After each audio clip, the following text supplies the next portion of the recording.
the easiest kimchi pork hock that you can eat over everything. Welcome back to another episode of Cook It Yourselves, where I'll teach you to cook it yourself. What we have here today is kimchi pork hock. Surprising discovery. I just had some pork hocks in the fridge, had some kimchi, I put them together and I was like, oh my god, I gotta cook this for someone. So here are the ingredients. First we have some kimchi. I prefer to use something that's not so sour, so this works great. This is Chinese wine, Hua Tiao Jiu. Some onions, fish sauce, my favorite, and sesame oil. This is the front hock of the pork. I prefer to use this cut rather than the back because this is just so much more gelatinous. There's less flesh in there, more tendons. It really makes for a great eating experience. Now we're gonna give the onions a slicey slice. And remember kids, ABC, always be cleaning. That must have been the easiest prep ever.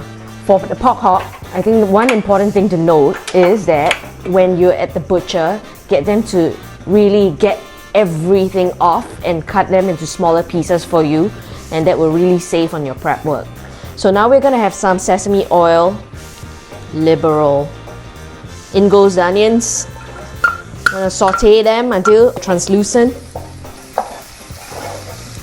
And now that the onions are softened, we're gonna open up our kimchi and just give it a good pour in. So I'm using cut kimchi, so I don't have to cut it myself, and I suggest you do that too.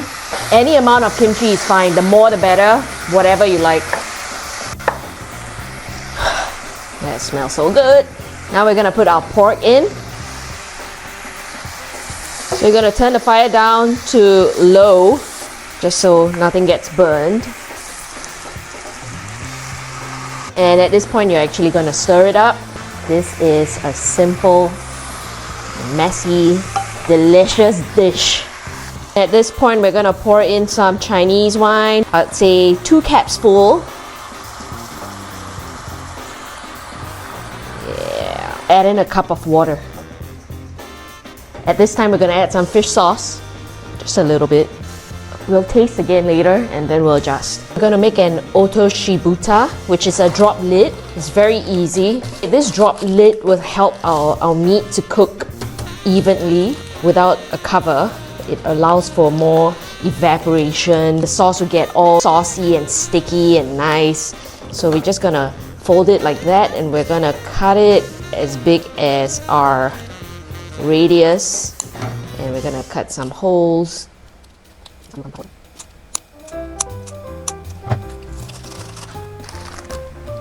Now we're gonna put it on, let it simmer, and we can just forget about it for about, 40 minutes.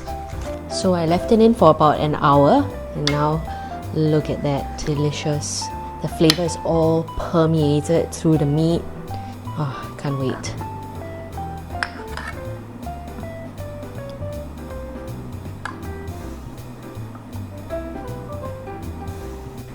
And now the taste test.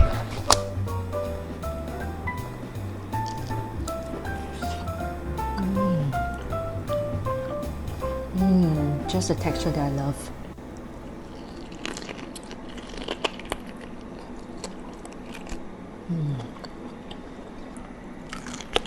Mm.